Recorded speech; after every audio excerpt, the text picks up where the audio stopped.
thinking. It's thinking. Hey, we're live. Hi, Josefina. We saw you. I saw you in there. I already shared it. Hey, friend. Glad you're here. All right. So, obviously, I am here with Josh from Already Overbooked, who is very quickly trying to catch up with me on the interview front. Although I have found, I didn't realize until I was looking the other day, I think Bearded Book Beast is kicking both of our butts. I think he just did like number 77, and he hasn't been on as long as I have. So he's got like 3 people a week. I'm like, I can't keep up with that. Yeah, he's a beast.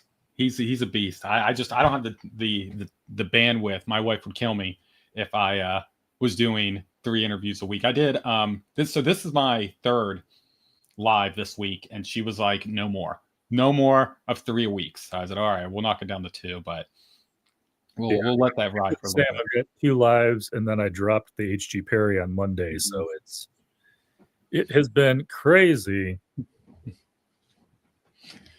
Oh man, but I'm excited to be here, man. I've been looking forward to this. I appreciate you being flexible with rescheduling, since my work decided last minute saying, hey, you have to go on a work trip.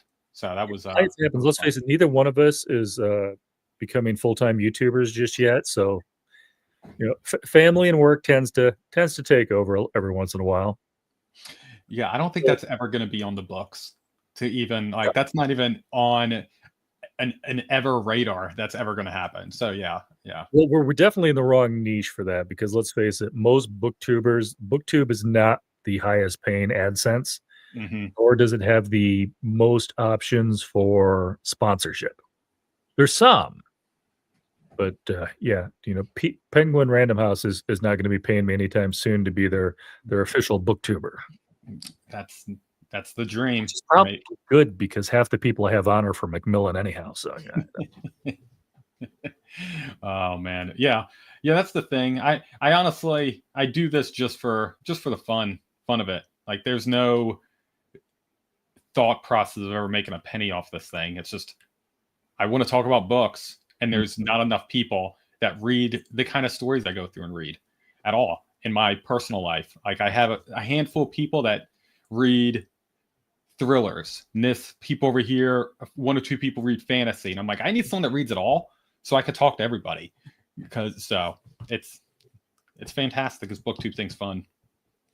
Yeah, I'm as bad as you. It's like if I stuck to a genre, I might be caught up on stuff, but I read multiple genres, and so most of us don't have, like you said, my wife's big on mysteries, but she's not really reading the fantasy or sci-fi. So I can only talk to her so much. and it's just, that also means that I'm never caught up on anything. I'm watching BookTubers and they're talking about a book, and I'm like, I've never heard of this author before in my life. But you did kind of beat me to my first question, because I usually ask people, what's your supervillain origin story?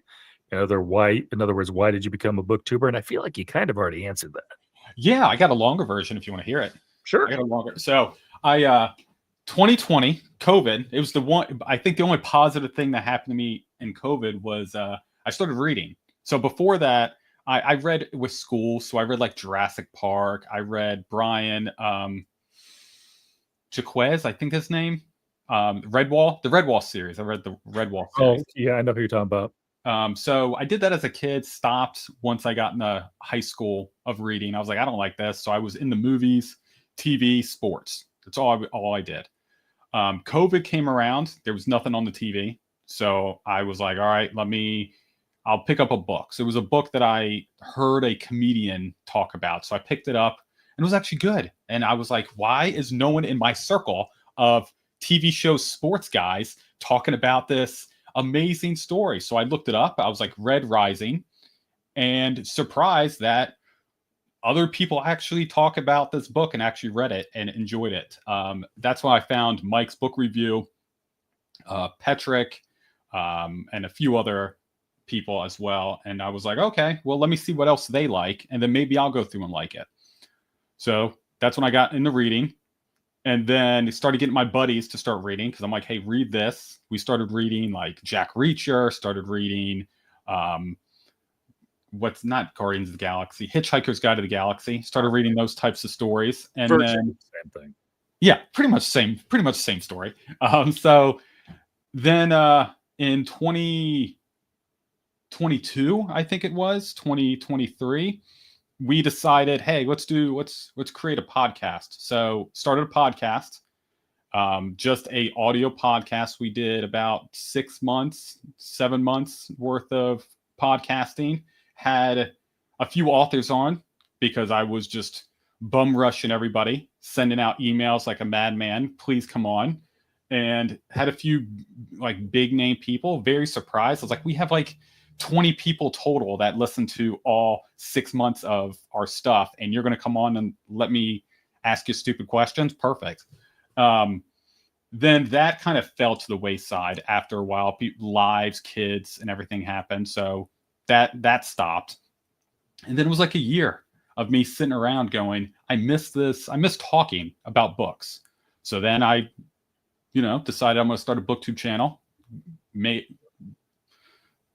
this shelves behind me, figured out a name, and then turned on the camera and been rambling and talking nonsense ever since. Yeah, I did things backwards. I had the whole thing, and then I came up with a name, and so that's yeah. I should have picked a different name, but that's besides the point. It was so I don't like talking about it because I was playing a character. So I thought no one was real on the internet. You had to play a character. So how I do reviews now, the format's the same, where I talk about plot, theme, like the same kind of cadence, but I was meaner on the podcast. I was more of the going negative towards books. And then I did that for a few episodes, and I was like, hey, I don't like just being mean to people. Let me start being nice. And then that's kind of when we fell off. And then that's when I decided, if I'm going to do this YouTube thing, I'm going to be nice and only review books that I enjoyed. And I'm not going to go through and bash people's hard work that they put together. It's probably hard to keep up with the French accent too. Yeah, well, that's what it was. I was just angry, and I was like, I don't know. I was like, man, how can people? Because you see YouTubers now, or just not just booktubers, YouTubers in general. They're over the top. They're just like, hey, look at me. Thanks, Fina. You the best. But like, you see people, they get so excited. I'm like, there's no way they're at a 10 on their energy level all the time. So obviously, everyone's playing a character. So I want to be a critic because before books I was in the movies, and movie people are a little bit brutal with reviewing movies. So I was like, maybe I can do the same thing on the book side. And yeah, that was the character I decided to be. And yeah, I didn't really like that, so I stopped it. Yeah, I feel like you got to play a fine line too, because I try to be very honest about my book reviews. But I also have authors on sometimes. And sometimes people will actually see your book reviews, as I found out when Alan Eskins replied to a book review I did of him. Luckily, I didn't say anything bad about it. He was just correcting me on something. And so, I mean, that was fine. But I was like, holy crud, somebody I talked to might actually see one of my book reviews sometime. And I don't ever want to elevate a book review just because the author might see it. But I also want to be not mean, as you're saying. It's like I can tell people, and I tell people all the time, like, this book wasn't for me. You might like it better, but for me, it's a 3 or a 2 or whatever, and this is why. If it's a 1, I don't even bother doing a book review for it. That's figure. Yeah, I try to at least do middle of the road books and up. It's kind of the route I go through. Like, hey, it's a solid, because I rate out of 10, so it would be a 5, 6 and above is what I try to go through. And if I'm going to review a book, anything below that, I'm just, hey, I read this, and then I jump to the next one, and just not talk about it. Because again, people put a lot of blood, sweat, and tears into these things, and I'm just a dumb guy who's reading your work. There should be, just because I don't get it or it's not for me doesn't mean I should go through and bash something that someone else would like. And that's I try to be honest. honest as I can on these reviews. And Yeah.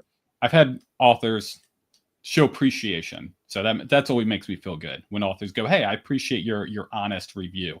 So that makes me always feel good. Do you feel sometimes that it almost becomes, especially when you have an author event coming up and you've got to get a book read, it almost feels a little bit like homework sometimes? Yes. Yes. 100%. So I wrote it down. I've done 20 interviews with authors. So I'm not going to hint on who it was, but there was a book that because anytime I interview an author, I like to read their books. I want to go in with actual questions about the book. And that's just my preference. It's kind of what I put on myself. But Mm. there was an author who I wasn't a huge fan of the book, and I kind of had to push myself through it to actually have some questions to have a conversation with. And I think I did the interview very well and unbiased, because I didn't show um, my annoyance or my frustrations with the book. I tried to keep it very level set because I knew, there was other people that would enjoy their work. Yeah, I've been honest about a couple of books where I'm thinking that author's never going to come on, but maybe we'll have to see. Like anybody who's watched for half a minute, I was not a huge fan of Becky Chambers' Long Way to a Small Angry Planet or whatever it was called. But I've heard really good things about Monk and Robot. So if I liked those books, I might still Mhm. have her on. And I mean, a lot of people loved that series. It just wasn't for me. So, Mhm. but yeah, it's interesting. Do you mentioned earlier that your wife has a limit now to these 3 live streams a week. Uh, um, so I think it's just because it's sports season, and we have baseball, we have soccer going on, and then I'm doing these lives as well. And she's like, "I'm exhausted." mhm. Because I'm since we've had our kids, I'm home every night for dinner unless I'm out of town, and I always help put the kids to bed. And so, but I've been booking these lives at bedtime. So it's like, hey, I can't read a story, or let me read a story real quick and then sprint outside. And that's kind of how it's been. So she's like, she says no more than 3, but I think I'm just going to push back some of my interviews to maybe 7:30, 8 o'clock, and we'll be fine. We'll be good. But I'm I'm gonna excited let you. Oh, sorry. Go ahead. Oh, I was just I'm excited to start ramping it back up. So right now I have a few authors on the books for the next month, but after that I've not talked with anyone because I don't have my schedule figured out because I'm a little bit overbooked with life. So I'm hoping. Overbooked. Sorry. Yeah, I got to sprinkle those in. Um, but yeah, I'm hoping to really start adding more people on because I have a laundry list of people that I've been connecting with. And I'm like, I really want to have these people on and talk with them, but I don't like rescheduling unless I really have to. I don't want to have that reputation of, oh yeah, we get booked on Josh's channel, but he keeps rescheduling with everybody. So I'm trying to do the best I can not to have to reschedule for something that I can control. Yeah, I think I'm trying to go the other way. Well, I kind of, no pun intended, overbooked myself this year, and I'm trying to I don't have anything big coming up until like December. I've got one that I haven't announced yet, just in case it didn't happen. Uh, but that's the only one I've got for the holidays, and I think I'm going to try to do that just so I can have at least like that 1 month. I'll probably do book reviews or something like that, but I'm Mhm. not going to try to do any more interviews and just kind of have that 1 month where it's just a little chill before ramping it back up for next year. I am going to. I'm going to say hey to the book lounge real quick first. How's it going, Mark? Doing pretty good, and then I'm going to let you answer Fina's question first. Yes, I read every book for every author that I have on the channel. That's I try right now, unless if it's a traditional published and I get something from the publisher, I usually read the book before I ask the author to be on the channel. Good. So there's only been a few handful of traditional published stories that I have them on the books, and then I'm like, oh man, I have to read these now. I will say yes with a caveat. The first one being if you mean if I've read every single book by an author before I have them on, not necessarily.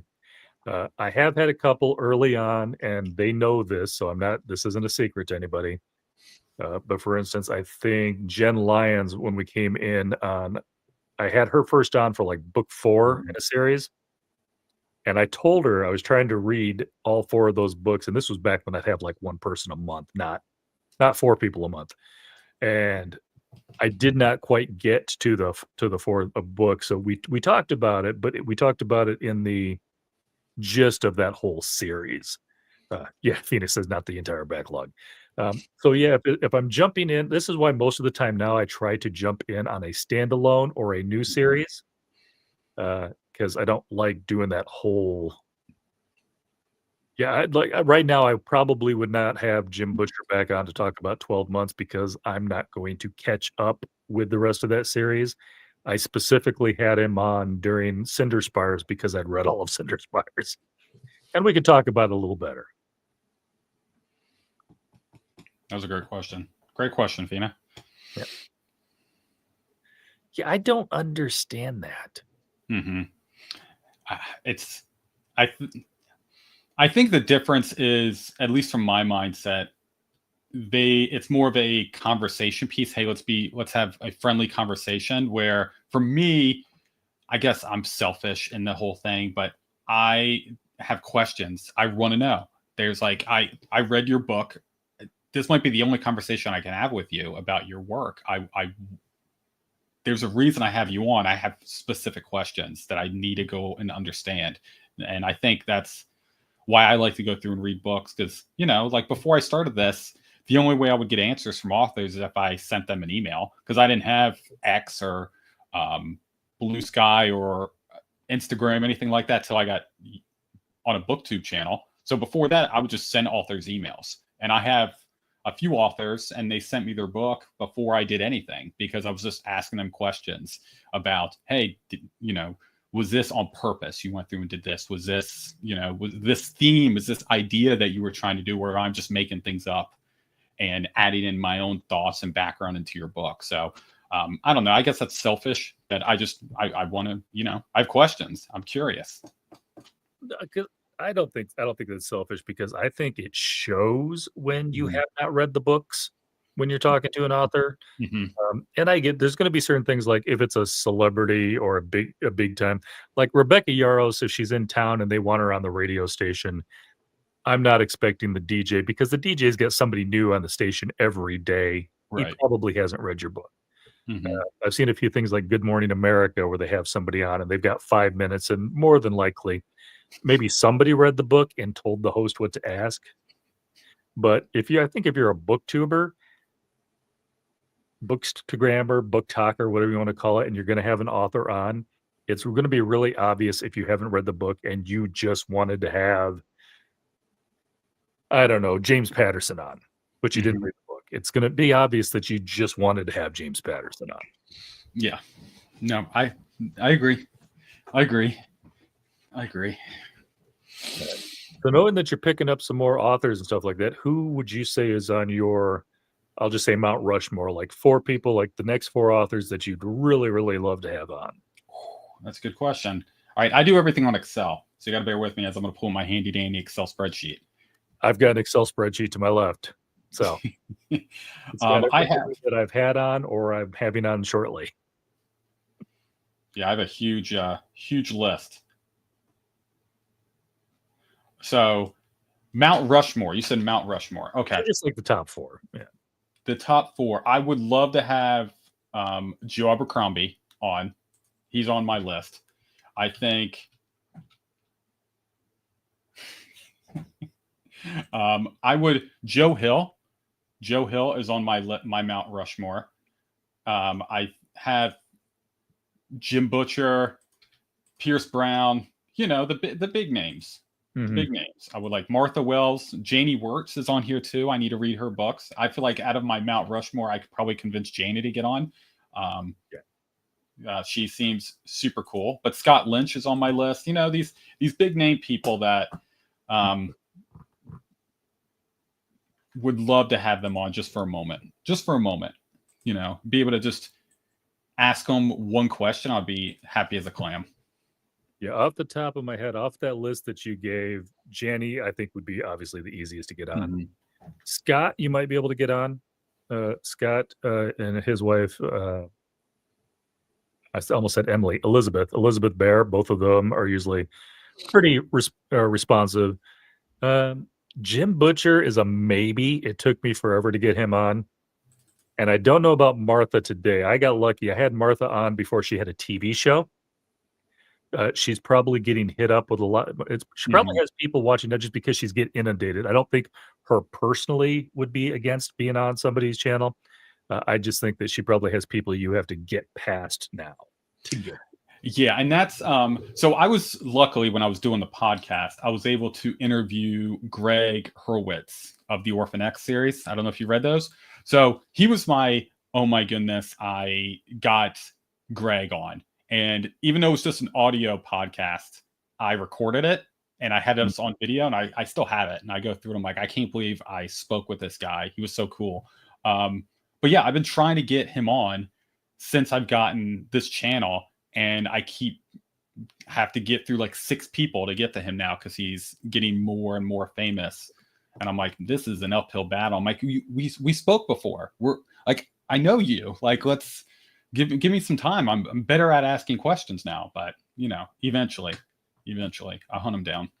Yeah, it's like I know Brandon Sanderson's team is good at responding to me, but doesn't actually let me talk to him. And James Patterson's team has never even responded to me. So that's okay. And that's nothing against either of those two authors. I know they've got people handling things. And I think you said this was Mark. I think Mark wants to have Jonathan Mayberry on. That would be awesome. I don't think I know this one. M.H. Ayinde. I don't think I know that one off the top of my head. Yes, yeah, A Song of Legends Lost. Yes, that cover looks so cool. I have not read it, unfortunately, but yes, I hear amazing things about that book. Yeah. Of course, the downside, and I can tell you this from personal experience, is once you get that, you finally attain that Mount Rushmore, that just means you have a different top 4 you want to have on now. I have a list of 41 people right now on my list that I have either pestered or is on my hope I can get them on one day.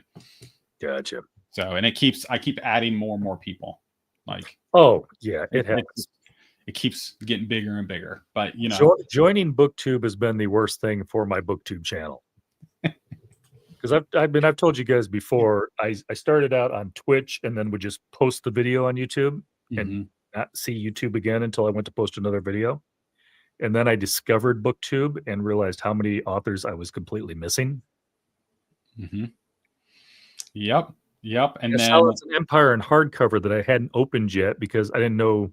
It looked cool and I had it on the shelf and it's still sitting there. And then I get on BookTube and Christopher Rocchio's this big, huge star. And I'm like, I had no clue. No clue. So mine keeps getting bigger, not only with the traditional route, but I've leaned very hard into the indie route these past few months or past year now. It's almost the end of the year. So this past year, I've been leaning into indie, and that's why it's been just swarming and getting even bigger and bigger with these amazing indie authors and their fantastic stories. And they're I've not met one indie author that I'm like, oh, this person's, not someone I want to talk with. So everyone's been fantastic. They've been a lot of cool people. I think there's a level of indie author too, especially the ones that are BookTube savvy, that not only are they BookTube darlings, but I think you could also have a good chance of getting on.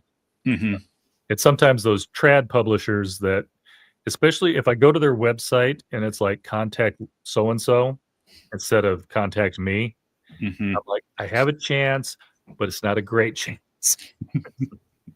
Once in a while I get through, but not always. It's just swinging for the fences, man. And I feel like that's the way to just do it. It's just like, you know what?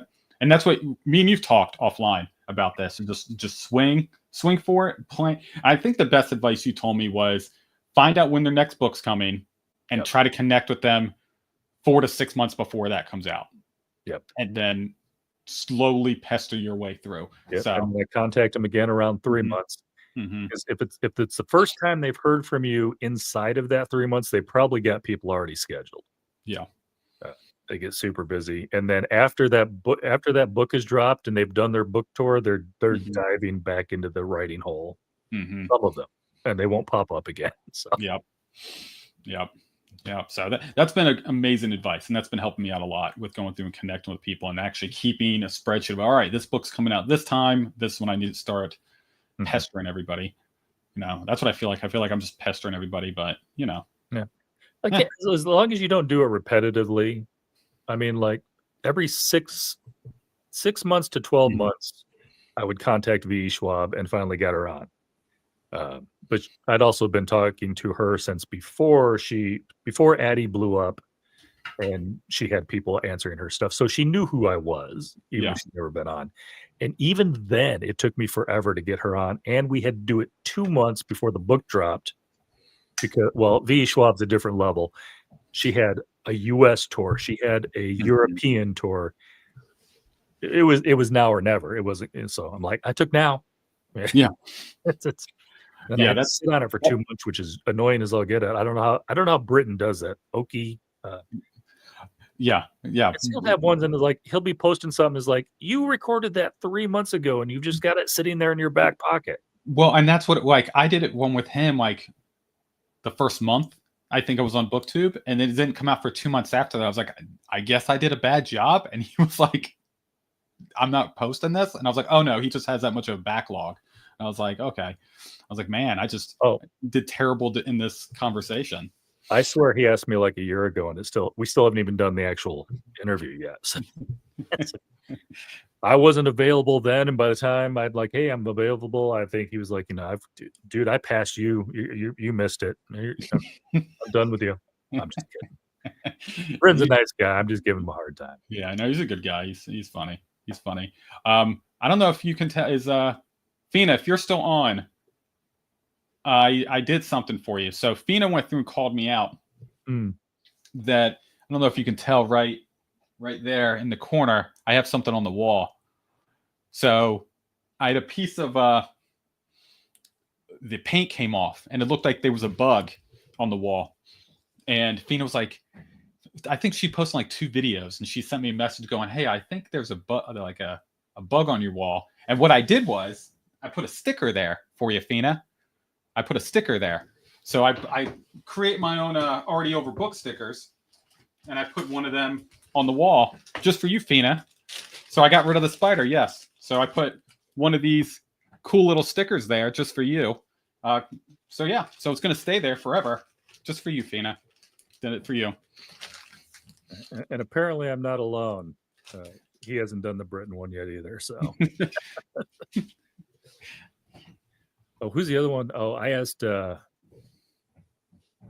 Brian Bell on, like right after before I had John Minton on, and it's just never happened. And it's nothing. I mean, he's been on for my stupid Town Square videos before. It's just booktubers, some of us, especially of any level whatsoever, we get freaking busy. It's hard to do everything we want to do. Yeah, I want to talk with the Mittens. That's on my list also. Again, I did it for you, Bean. I did it for you.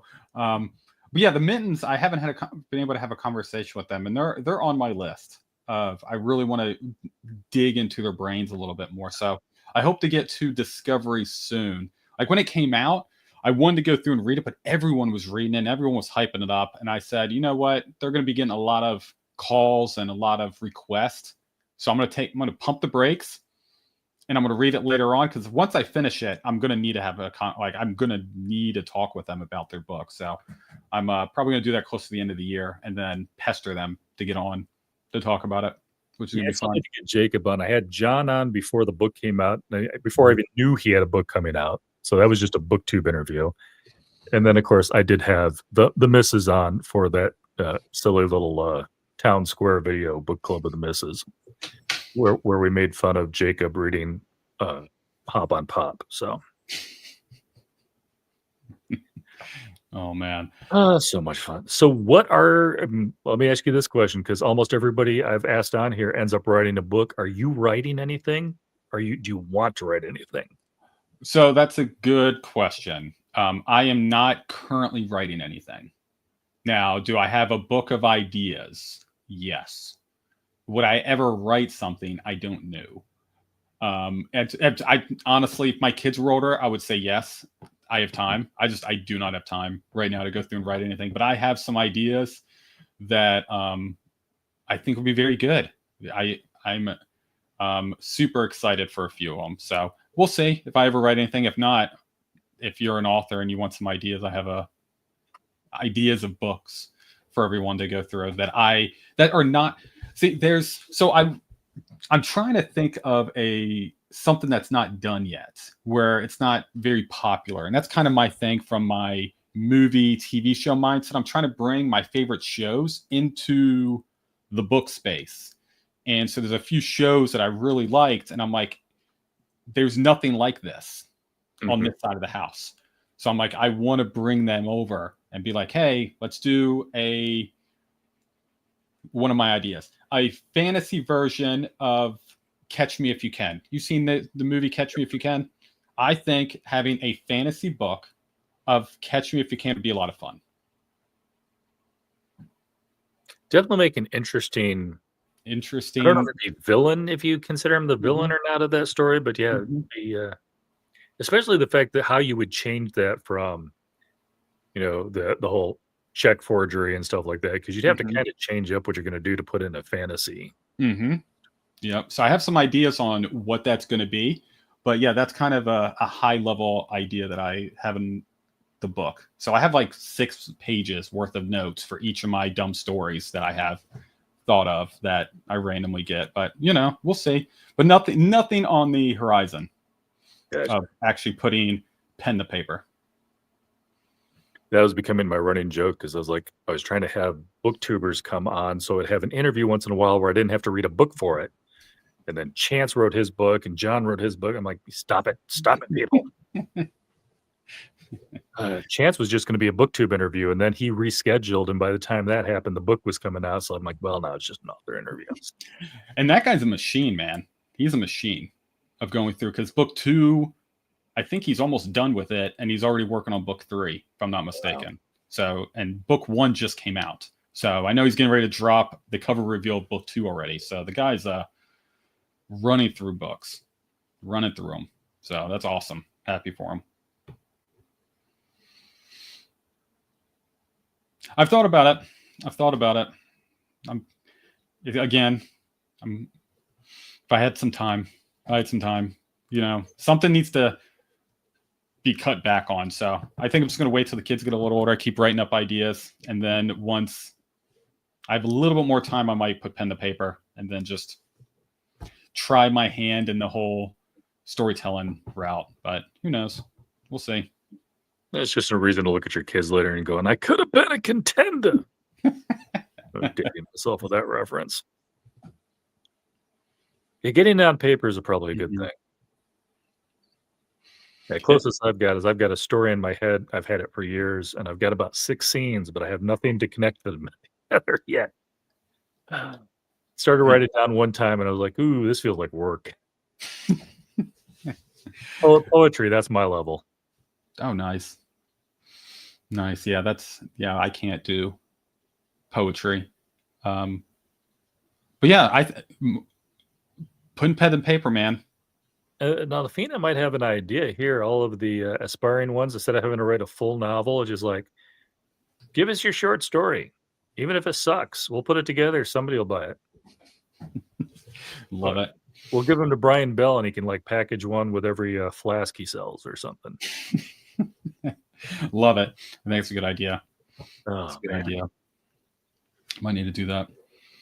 So, here's a very important question. What Uh, con are you thinking about trying to get to next year? I'm going, not thinking about going. I've already got the approval. I already got the time off from the wife. I will be at Dragon Con in 2026. Oh, okay. So Heard that one's pretty big. it's supposed to be big. Yeah. Um, Joe Byrne already committed. He said he's coming. So Joe's going to be there. I think Mark said he's going to try to get there. I've spoken with a few authors who said they will drive down also. So I'm all 2026. I'm going to be talking about it as much as possible, and I'm going to be trying to convince everyone to go. I think we need to have the booktuber, indie authors take over Dragon Con. They ought to see too if they could do like Worldcon did, where they had there's like 7 or 8 authors all took over that Barnes and Noble for an evening. Mm-hmm. I mean, that place was packed for 2 hours straight. I think that would be fun. But yeah, I need to get a laundry list of people. I'm going to convince everyone to go. So I'm definitely going to be there, and I'm going to make a bunch of bookmarks, and I'm going to go through and pass it out to people. Dragon Con is in Atlanta, Georgia, and it is. Let me find the exact dates. I think it's actually going on right now. I think it's 5 days before Labor Day. Yeah, so it's actually happening right now. Look like Fina's planning a hidden world code. Chris, I think isn't that in your like backyard, Fina? Mm-hmm. Yeah, that's what she's at. Yeah, I'm thinking if I go to anything, I'm leaning towards ReaderCon for next year. I don't know what that is. ReaderCon. It's a smaller con. It's up in it's going to be in the Burlington, Massachusetts area. It's a little bit more chill. Yeah, Worldcon kicked my butt, and then if the wife is good with it, I'm going to try to talk to her, see if we want to go to Worldcon in Montreal for the year after that. Because if worse comes to worse, she goes up to Montreal. I know she likes the Canadian wilderness. She's like, here, just drop me off. I'll be here for 3 days. You can go do whatever you want. That's so funny. Yeah, we've talked about going up there as well, but it would be the same thing. My wife would have to drop me off. She would survive like 30 minutes in there and be like, all right, I'm ready to go. Oh, yeah.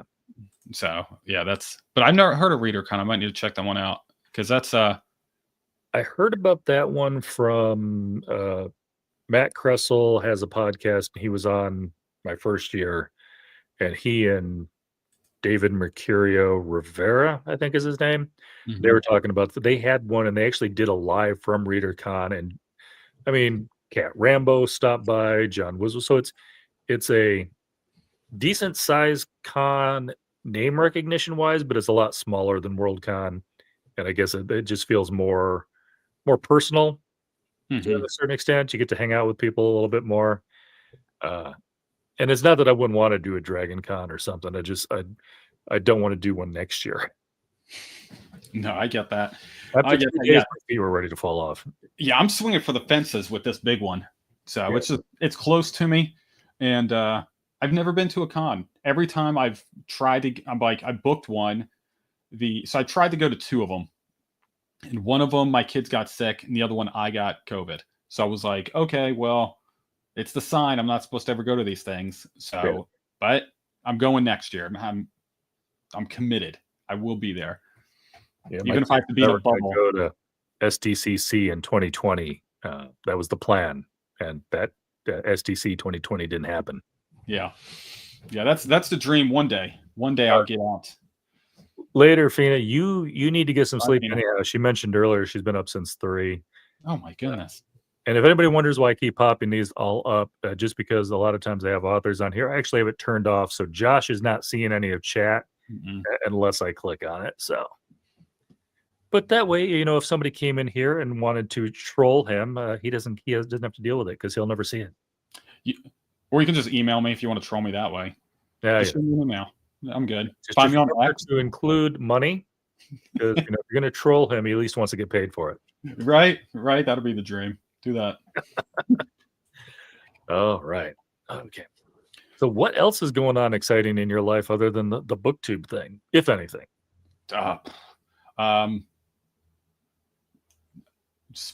Kids sports. Pretty much been doing that.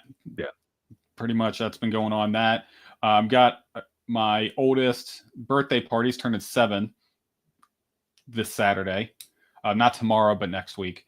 So that's exciting. I got yard work and trees to cut down to get ready for that. So that's going to be fun. But yeah, outside of that, it's just working, doing the dad stuff, and then reading any chance I get is where I'm at. So nothing too crazy. Nothing too crazy. But I did do some numbers. I punched in. I was trying to figure out before our conversation. I'm like, how I've been on BookTube for it is what? What month is this?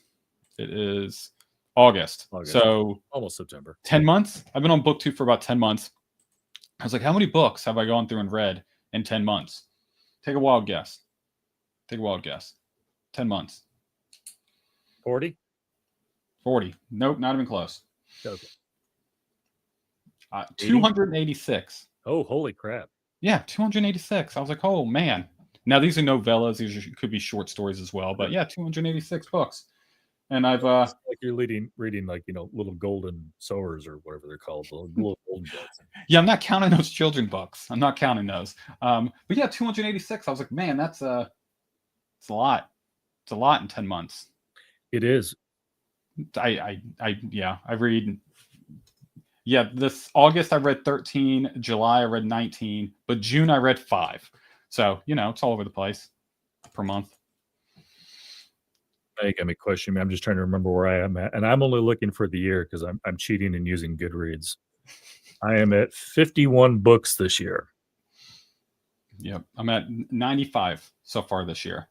95, and I've reviewed 31. I'm quite happy with that number. 31 books. That's about 10% of the books I read. I review just a single review. So I'm like, that's pretty good numbers. I'll take that. I'm reviewing all of them on Goodreads, but I'm not necessarily making a video for every single one of them. Yeah, same.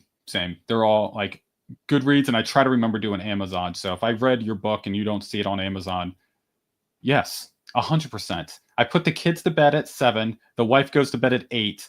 And then I'm up till 11 o'clock every night reading or watching football is what I spend my time doing. So, yes, during non-football season, I am running through books, and it's so much fun.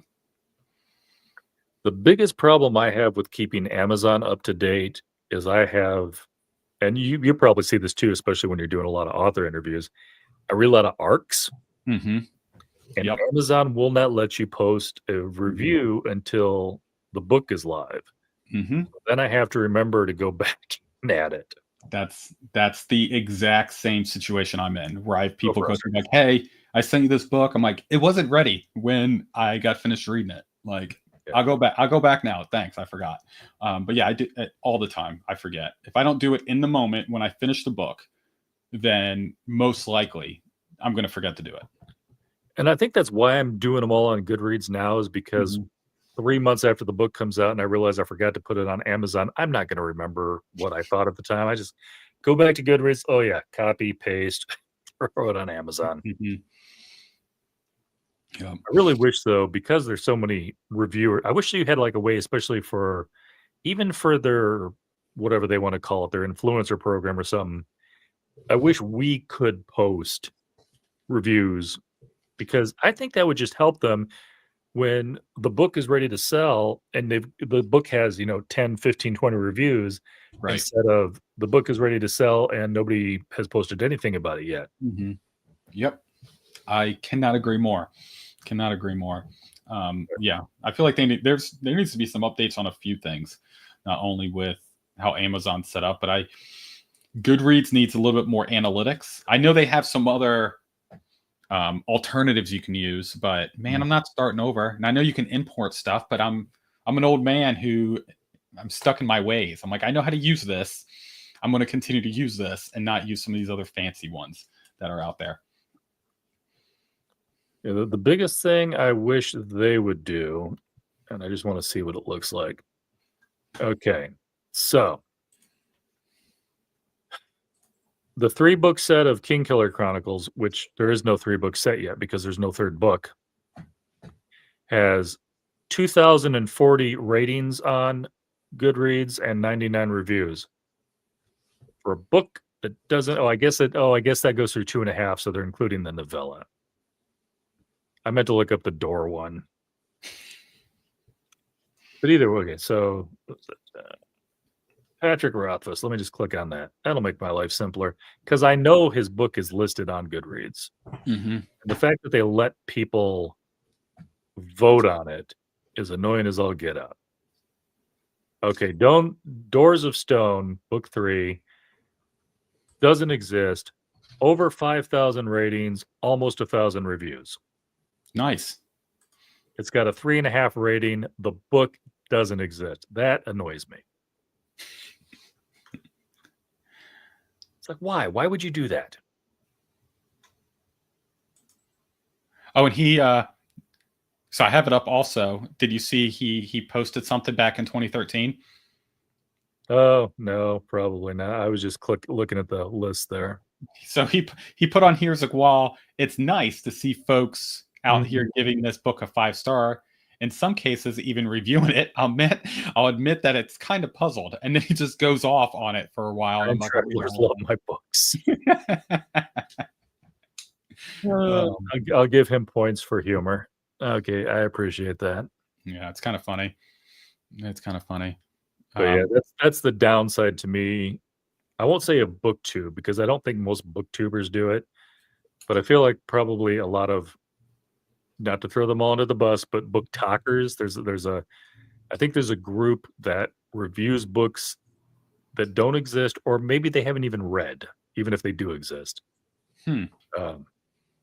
Yeah, because I see a lot of books getting ratings when I know there's not even an arc for it yet. So what the heck are you reviewing?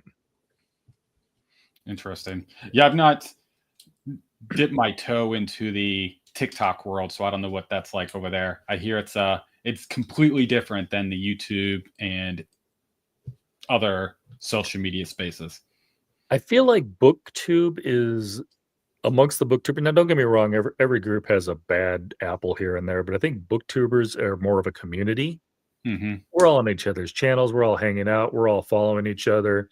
We're all sending the same, Patreon $5 around to each other. It's just circling. As to where I feel like book talk is very, again, not everybody, but I feel like it's very competitive. Mm-hmm. Who can be the flashy? Who can get the most views? So, yeah, it's a different thing. Yeah, I don't have time for that. I like this community. Everyone's pretty chill, and I like that. There's not too much of that competition out here. Yeah, people want. That's the thing. I feel like everyone wants everyone to succeed over here. Yeah. People really try to hype each other up and try to give advice, which I think is very cool. And trying to lean in and be like, oh, you want to know what camera I use? This is what I use. Oh, this is the mic I use. Like, everyone's honest about stuff, and I couldn't imagine trying to be in a space of like-minded. Most of us are introverts anyway, so why not spread the love, help some people out. So yeah, I love it. Yeah, there's a few weird ones like John and me that are a little bit over the top sometimes, but yeah, I feel like booktubers are much more of a rising tide raises all boats, and book talk is more of like, this is my lifeboat, go find your own. This is the Titanic where you belong. Yeah, this is my door. Get off of it. There only can be one. There can only be one. Oh, it's so funny. So funny. Oh, man, I'm just telling you, I hope you enjoy Dragon Con, but I will say, because I went to Worldcon, which was much smaller, be prepared to be at least a little bit overwhelmed. I'm glad that you've got somebody like Joe and stuff.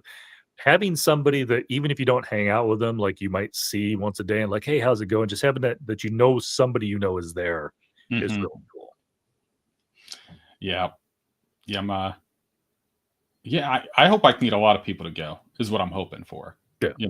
Like, I'm open to like getting an Airbnb with everybody and be like, hey, let's all stay at the same house and go caravan in. Cheaper. It'd be a lot cheaper too. Yeah. So yeah, when 2026 gets here, everyone expect me to start pestering everyone. I'm gonna make a list. We're gonna have fun. So it should be good. You have to admit, I wished I'd spent the extra money to stay in one of the hotels, like some of the people that stay, like the Sheraton, which is like attaches to where it's at. It was filled early, so don't get me wrong, but it was also super expensive. But yeah, that I had a mile walk from my hotel, and it's like it's like 0.7 miles. So to me, it was too short to get a vehicle, to get an Uber or something like that. I'm not paying for an Uber every day. Yeah. The light rail was over halfway to the hotel anyhow, and that's also where it stopped, or to the place anyhow. So that was like, that's not worth it. So it was just walking every day, just me and all of the drug addicts out there in front of the hotel, just walking around. Yeah, I was on the wrong side of the Seattle side. That's all I can say. Oh my goodness, that's so funny. By day 5, you were all right. I got to blend in. Let me bend down a little bit more so no one bothers you. Yell at the window on my way by. I went out there one morning and there's this person and they're in a wheelchair, which, no biggie. But I found out there was a lot of drug addicts in wheelchairs because they just be out on the street like all day long. And this person managed, I don't know who set it up for him or if that wheelchair was just a prop, but he had the lights that were still attached to the trees, probably, for whatever holiday had gone past Mhm. last. And he had it plugged in and he was charging his phone. Just sitting there on the street, charging his phone. Okay. That's impressive.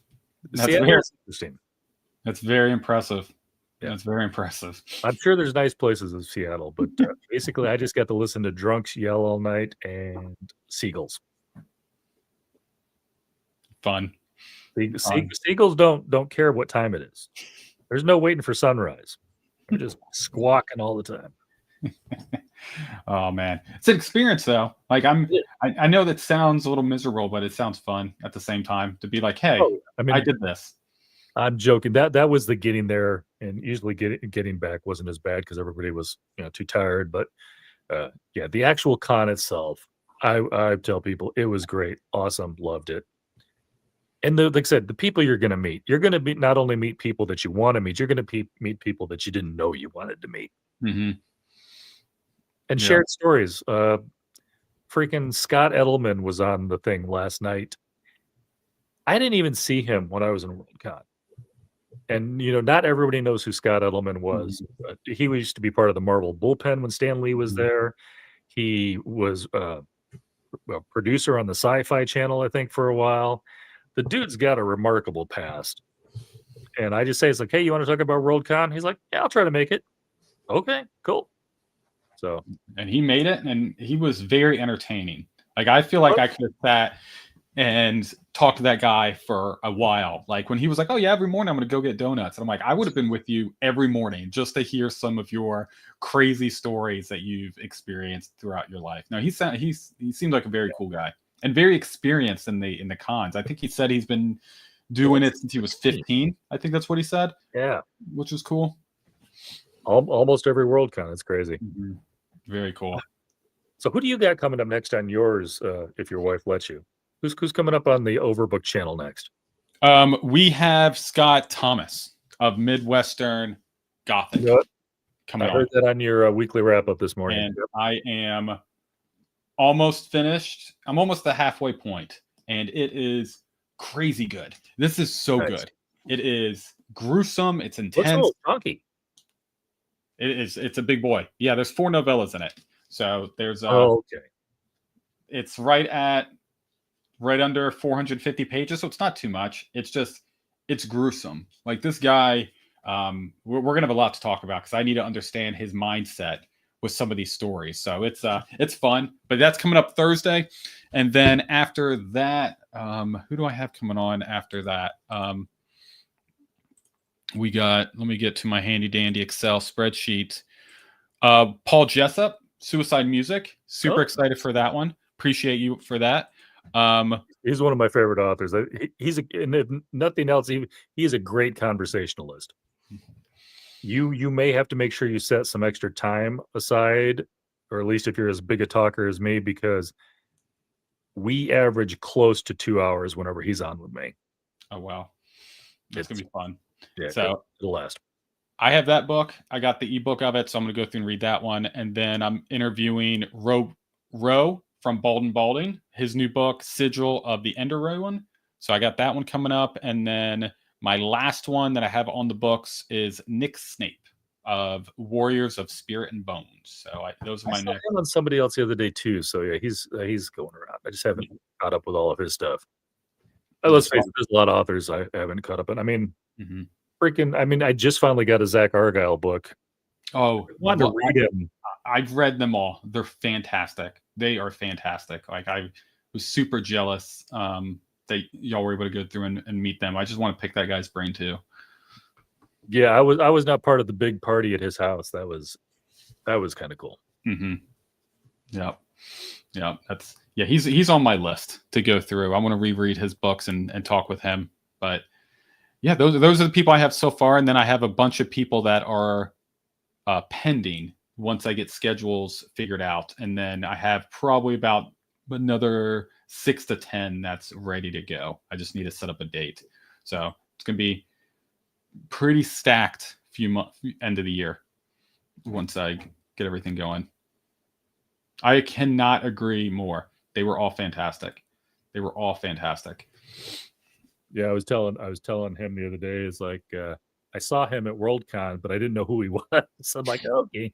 It's like, because his Instagram, he just had pictures of books, and then he finally had a picture of himself. I'm like, I saw you. You were, I just didn't know you were you. It's so funny. I do that all the time where I was going through and I was living through other people as they were posting pictures of Worldcon. You were on the list of posting awesome pictures. Like, I was like, I don't know who that is. And then I was like, oh, that's that person. I'm like, I've read their stuff. I just don't have a connection with names and faces. Doing their little handle, was adding them, because some of their handles don't tell you the author's name. It's just random stuff. Yeah. That's like Ursula Vernon writes under T. Kingfisher, but then I think her handle is like something in Wombat or something. It's like, it's completely nothing to do with either one. So some of them was like, yeah. I think I did, my brother watched one I did one time too, and I had, I've moved it now, but I had a Joe Abercrombie behind me. And I made some comment about it, and I tagged at Lord Grimdark, and he's like looking at my shelf. It's like, there's no Lord Grimdark up there. It's like, well, that's because that's just Joe Abercrombie's handle. So yeah, the handles do not always help. I say my name is Griftkin online, but hey, that's beside the point. I was about to say, you do the exact same thing. We're going the opposite directions. You're like ramping up. You're getting more and more as the months go on. I'm trying to ramp it back down a little bit. I think I've got 2 in November and 1 in December, and then I'm just kind of, obviously I'm not super doing stuff for 2026 yet. I've got a few books lined up, but yeah, you're young on this thing. You're getting crazy. You're starting to get more and more people on there. So I've been catching all your stuff. I appreciate that, man. It's been fun. It's been fun. I've been having a blast. The beginning, it was me trying to figure out what I wanted to go through and do. Did I want to lean into what a lot of people do of, hey, this is my top 10 books you should go through and read, which I'm not bashing those. I watch them all the time. Or do I want to go the tag route? So I started doing some tags here and there, but I was like, after a while, I was like, I'm not having fun with this. So I know people watching are not having fun with this. And then the top 10, I still do those occasionally, but doing them frequently, I don't feel like I'm having fun. I feel like I'm going after the algorithm, and I'm like, it's popular. It's popular. Like if I post that, it's going to get a bunch of views and a bunch of watch hours, and it's going to be great. But I'm not having fun. So for me, I enjoy the weekly updates of saying, let me just ramble for 15 minutes, and then the other one is I love doing reviews of books, and I truly love them. And I know that doesn't work on the channel because you either I've read this book or I'm interested in this book, let me listen to this guy ramble about it, but you're not going to really get new people to get eyeballs on it. So it's really, again, selfish for me of I just want to talk about this amazing story. Mention. Hey, and Joe's in the house. How's it going, Joe? The burn. Feeling the burn. Yeah, I wonder if he gets sick of that. It's like, I wish people quit saying that. Oh yeah, this is true. Absolutely. Mm-hmm. Yep, 100%. 100%. So funny. So I got one more question for you, because we've been going close to an hour. But one thing that I have, like, for instance, and just to tell you where I'm coming from, John Minton was horror. Kind of did the whole book thing because he was trying to get more into fantasy and see some of these other ones, some of these other genres that he hadn't been in. what was your go-to genre before BookTube, and has it changed? That's a good question. My go-to was I was a big fan of fantasy and thrillers. I didn't like, I don't know. Doesn't help that Joe rhymes with slow, but we will not use that. I do apologize. um, yeah, I would have to say fantasy and thrillers were my top two that I read a lot before BookTube, and then leaned into more of the fantasy horror route since I've been on BookTube. So honestly, I'll read anything. Give me a good story, Sure. and I will read anything.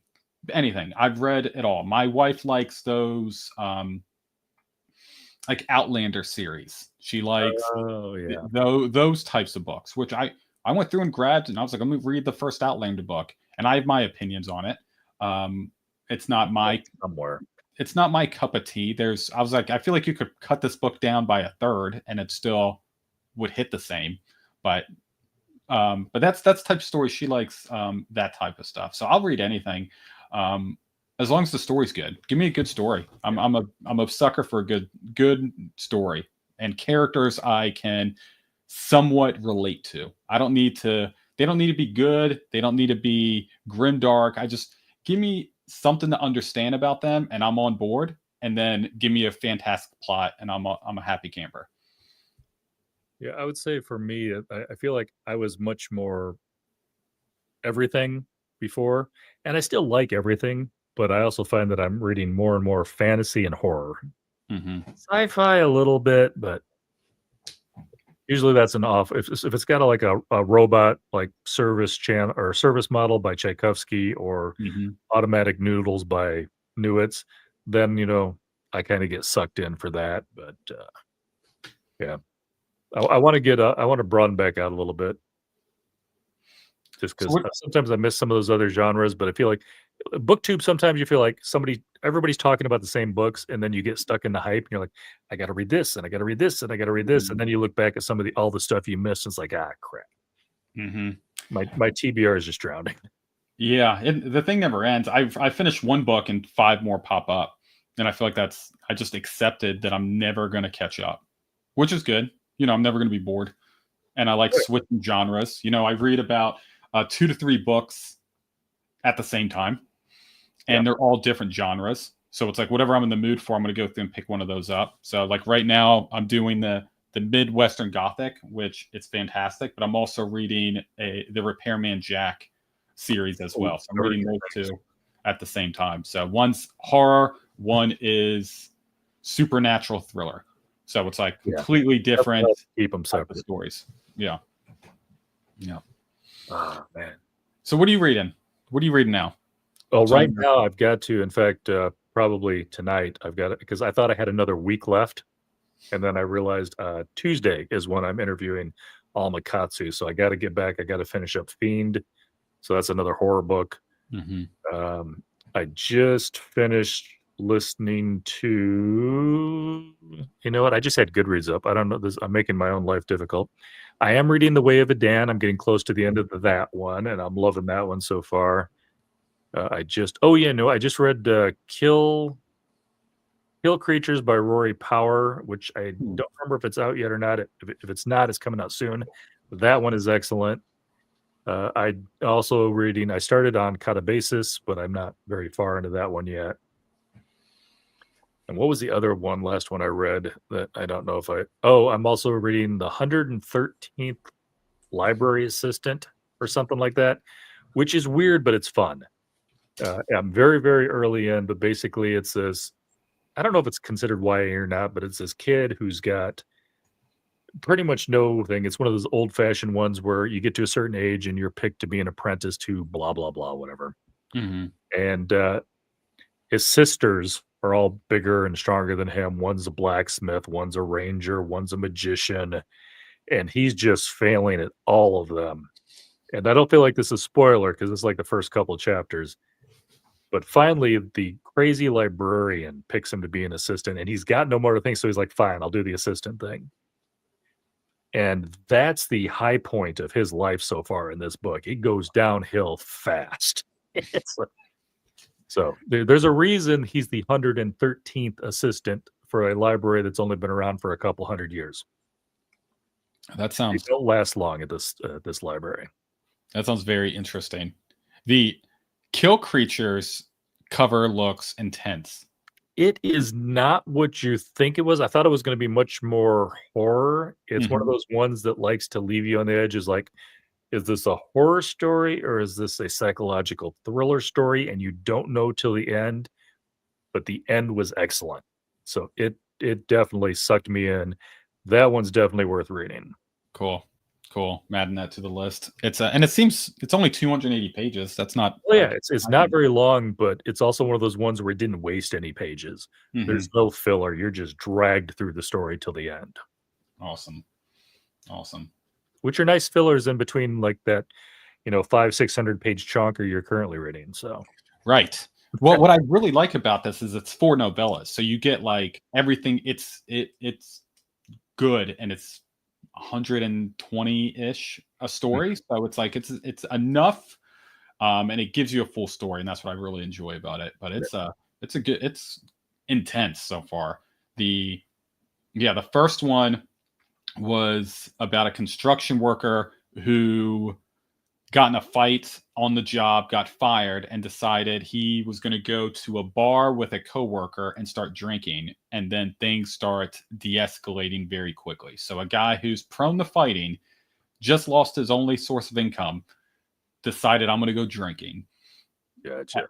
And so that one just started spiraling. And then the other one I'm reading now, it's very hard to go through and explain of what's happening in this, because it's all over the place in a good way, but it's like I'm trying to still maneuver. I'm trying to figure out what's actually happening, but it's very eerie. It's about a small town, and that there's a death history behind this town. There's something going on behind the scenes of people are hiding their past within this town. So I'm trying to put 2 and 2 together to figure out what's actually happening, and what's true, and what's the story people are telling about what's going on. So that's what I have so far. And then the other ones are, I think one's about a kid at a camp, and I think that one's more of a slasher.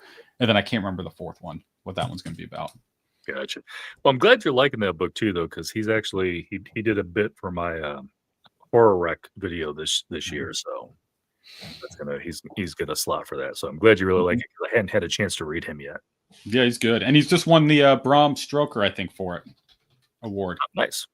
So I think that's what he won. I think that's what they said. He won some award for it. I can't recall. Gotcha. Yeah. Well, there's a few, but Stoker's probably the most well known for horror. But I know there's a few of them out there. Everybody's got an award. We should make one. Let's go through and make one. We'll make an award. Well, the BookTube award. Yeah, the BookTube awards. Yeah, we'll do that. I think that's a good plan. Hey, you could probably pull it off. I mean, look, was it? I think the last couple of years. I don't know if they did it this year because of the fact that they were actually there. But I know the last couple of years, SFF Addicts basically had a Worldcon away from Worldcon thing where they were like interviewing authors, and they had full panels going on during the Worldcon event. It was ridiculous. Oh, that's cool. Yeah, you could watch. I mean, they had stuff all day long you could watch. It was crazy. Just people being interviewed and stuff. Well, full panels. Like I know Kimberly Lemming has one of their panels. That's when I first met her. But basically, the panels that you would see at Worldcon, SFF Addicts had full panels of authors joining them that were doing stuff during Worldcon, but they weren't there. So, oh, that's cool. That's cool. Yeah, those guys know what they're doing, unlike me. So they've got it going. Bookborn always, looks polished. I'm just walking around going, "Hey, you want to talk? Okay, come on over. Chat." I completely get that. I feel like I'm in the same boat. I feel like I'm in the exact same boat. I think I'm doing well, and then I see other people do it, and I'm like, yeah, I'm just, treading water over here while you guys are making it look easy. Yeah, but let's face it, you already started talking. I mean, you're talking to some people that you definitely wanted to talk to, and that's really what it comes down to. Yep. that's a big win for this, and that's what I'm super excited about. And I kind of want to, lean in more to the author interviews. Yeah. I really want to do that, and really, definitely from the indie space, I want to go through and help people get their name out there, because there's been amazing stories I've gone through and read, and just some people just aren't amazing at marketing themselves. And I'm like, if you just had like a group of people that can go through and help push you, you would have a huge audience because you write so well. Right. So I'm hoping to at least help push people in kind of the right direction. At least getting their name out. If someone Googles their name, they can hear some goofy egghead guy ramble about how awesome their book is. Just email people, dude. Just do it. Just do it. Like, honestly, if you go through and watch my first one, Mark, it is so bad. It was with Adrian. Is that who I was? Who was on my first one? Was that my first one? I think it was no, Aaron Payne was my first one. Aaron Payne was my first one. And yeah, I did not know what I was doing. And he was so patient with me. So yeah, man, I just say go for it. Just you'll kill it. Just write a few questions down. You'll be fine. I can't believe you don't remember your first, says Joe. Okay, sorry. Oh, that's not what I meant to click on. Heck, nabbit. It popped up while I was trying to click on the one. I hate it when like chat's moving as I'm trying to click on things. That's not it either. Dang it. There we go. Everybody quit talking for 3 seconds. But anyhow, Mark, I dropped a link in there if you want. That's the video I did for how to reach out to authors, what type of questions to ask, things like that. It's a good starting spot. Obviously, if I had to do it over again, I would probably do it prettier, but I was slapping something together. Also, yeah, man. I need to put that on the thing. Gonna say it right. Join Booktubers Unite if you're not already in that Discord. And that's not my Discord, but a bunch of booktubers. That was started by Ted Red instead. Bunch of booktubers in there talk about, analytics or, just helping each other out, which software to use. I know Josh is in there. I'm in there. Josephina's in there. Josefina, sorry, is in there. Well, she's not here to hear me say her name anyhow, so it's fine. But, but yeah, there's a bunch of fun people to hang out with. I just sent it to you, Mark, in Discord. Yep. That's a great and like I said, it's again like Josh was saying earlier, we're all in there helping each other out. Nobody's in there, going like, you stole that interview from me. We don't care. Don't let him lie to you. Griffin does that all the time. Yeah. It's like, hey, I'm supposed to be interviewing Joe Byrne. Why are you interviewing Joe Byrne at this time? He's joking because I actually had the wrong days the other day, and Joe was on his channel. I was like, Joe's supposed to be on my channel. I was like, oh, I'm completely on the wrong day. So that was also why Joe was saying we had great tastes and guests. He was on both our channels the last 2 days. Yeah, you had me freaking out during the live. I was like, oh no, we're double booked. I'm still blaming the wife. She asked me a question about, aren't you doing such and such tomorrow? And I'm like, I think so. Oh, that's Thursday. But then of course, that's Thursday. Aren't you doing that tomorrow? I bumped myself to Wednesday, and I was just off the whole time. Oh, it's fun. Life happens. What are you gonna do? It's all good. I had a good laugh. Chad, I have a question for Josh while we got him here. He's I'm pretty transparent on most things.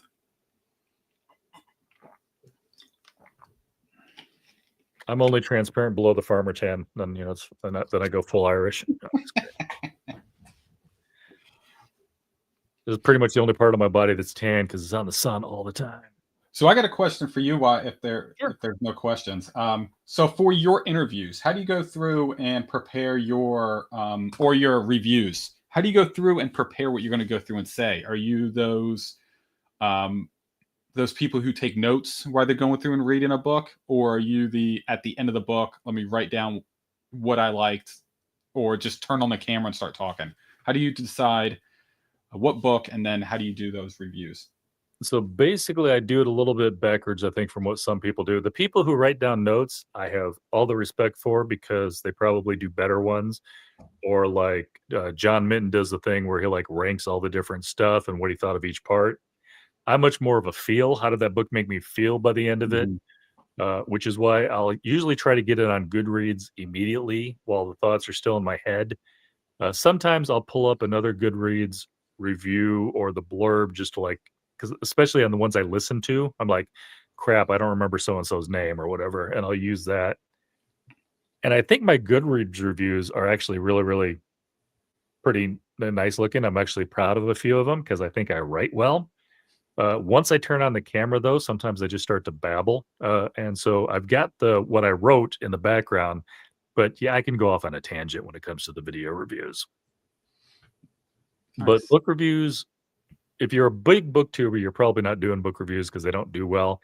If you're a small to medium booktuber, though, they can actually be your outliers, especially if you get to one before it comes out. Hmm. Um, ML Rio had one not too long ago where I got to read the arc, so I was one of the early reviews on BookTube.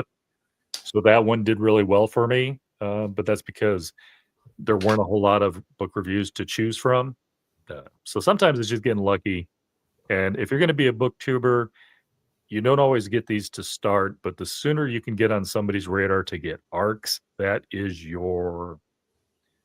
really your manna from heaven because you get to talk about a book before everybody else gets to talk about it.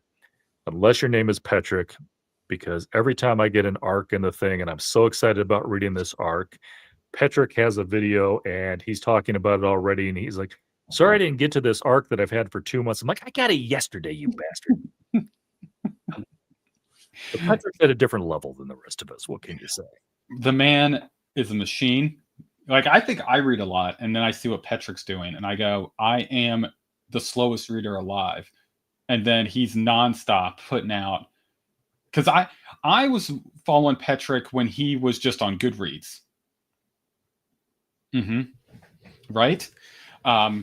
But yeah, I started watching him on, or reading his stuff on Goodreads before he decided to do a channel. So I was watching, like, reading his stuff before that, and his Goodreads stuff are amazing. Mhm. Um, I don't know if you've seen my Goodreads stuff. I do quotes or one sentence, what it made me feel at the time I was going through and reading the book. It doesn't give anyone any insights of what the story's about. Nothing. Yeah, I do Nothing. avoid spoilers like crazy, but yeah. Hmm. Yeah, I do. I'm gonna pull up one of them, like I think for. we started with this one, Mark, but I think it was a short answer. So if Josh, if you wanted to hit this one again, what made you want to start BookTube? So I had a podcast before, stopped doing it due to personal reasons, and I have no one else to talk to about books. And I like rambling, and I like to interview people, and I like to understand their their thought process with things. So that's kind of what lead me into the booktube space, you know. And Yep. my honestly, at the end of the day, my wife was tired of me rambling about books and talking about stuff she didn't care about. So she was like, "Go do the booktube thing." So she was a big push, Yeah, and she actually helped me with the name. So I think I might have it is a mentioned good that. name. Hmm? It is a good name. It's much better than Griftkin, I can tell you that for sure. It was a surprise name. I I think I mentioned this before. I know I talked about it with Joe, but it wasn't live. My wife's brutally honest with me. She's brutally honest, and I love it. I want to be as honest as possible. So I was going through. I was like, I want to do this booktube thing, and she said, I want you to do it. I'm tired of you talking about these random dragons and stuff. So I was like, I need a name. So I list the names, writing things down, and she was hated them all. She was like, no, no, no. And then I was complaining about work, and people just kept passing things on my schedule that day. And I was like, man, can't people look at my calendar and tell that I'm already overbooked? Why are they double booking me? And she said, that's the name of your channel, Already Overbooked. And I was like, that's fantastic. I love that pun. Perfect. So that's how it came to be. Was I was complaining in the kitchen to the wife about nonsense. I mean, it's got book in the name. It's perfect. And then, like I said, the double booked when you have an author or another Mhm. person on. That's just perfect.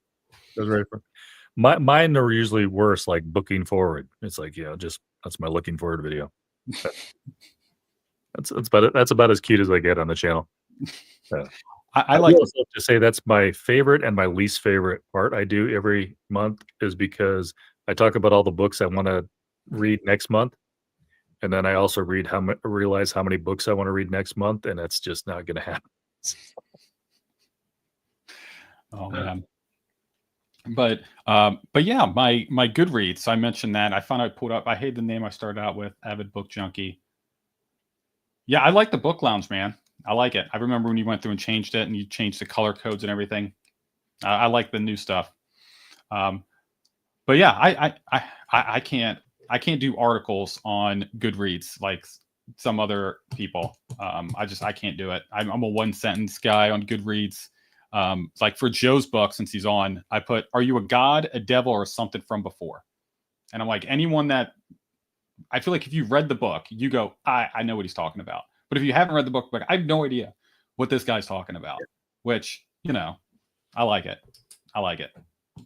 I It's, would say it's an Easter egg for the people who've read the book, but anybody who's looking for your reviews going, "Do I wanna read this book?" They're like, "I still don't know."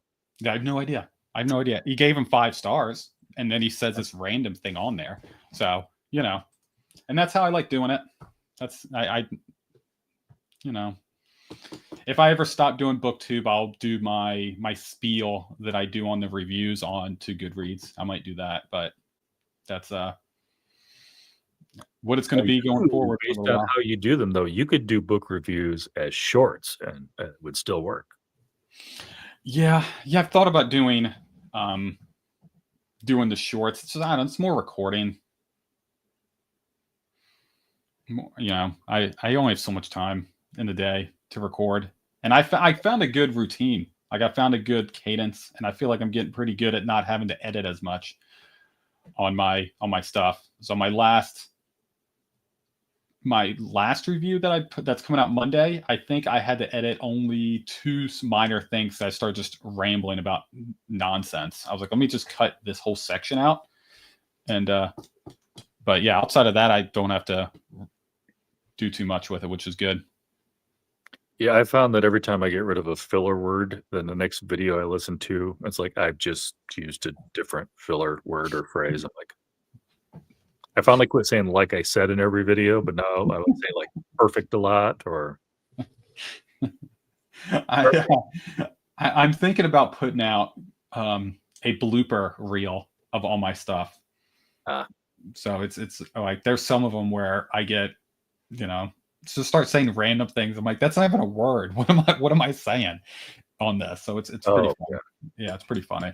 Pretty funny The stuff. number of times I've, like, listened to an interview afterwards, and I'll realize that I didn't catch it, but I totally mispronounced a word I know how to say. Because I was listening to the one with Nat Cassidy, I re-listen to him on podcasts sometimes while I'm driving, and it's like, "Tour," you're going on a tour, and I'm like, "Your tour?"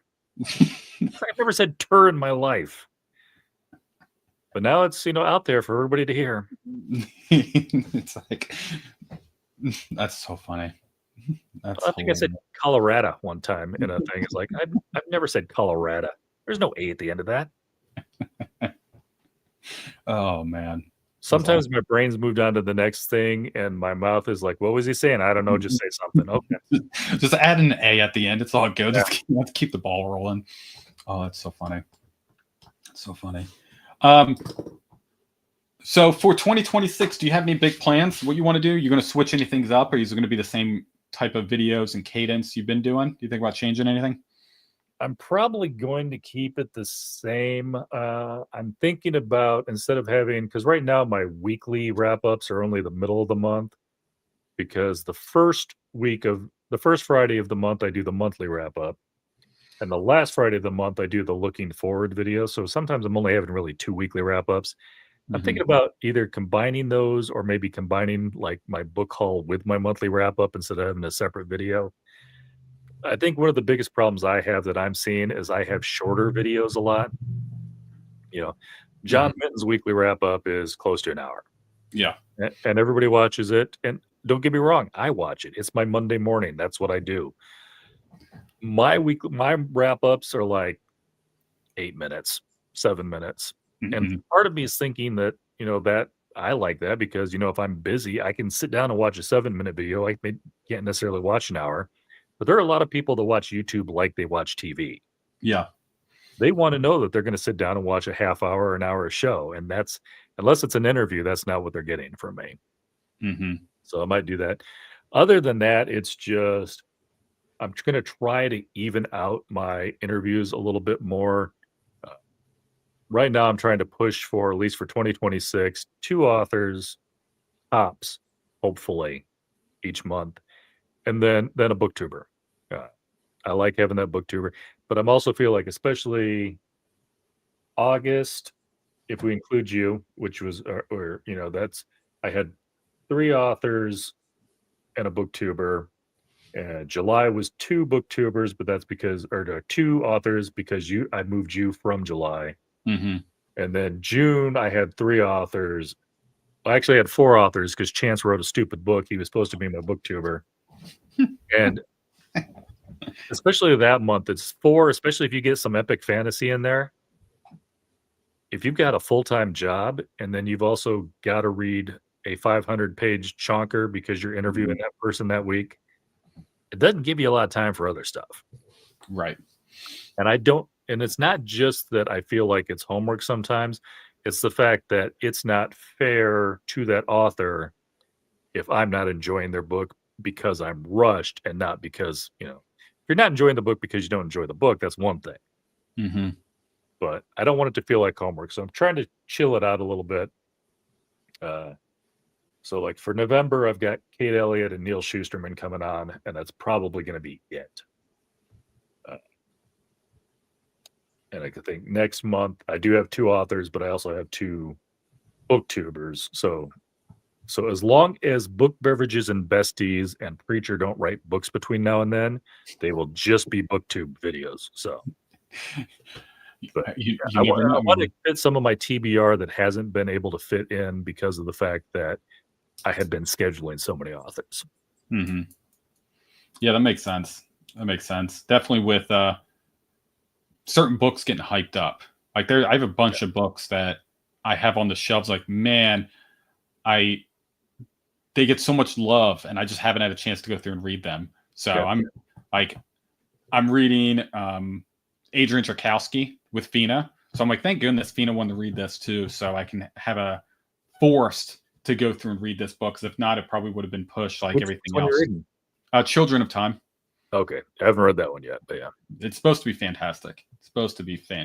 So, and I'm a big Adrian Tchaikovsky fan. Like, I've read a few of his short stories, and they're so good.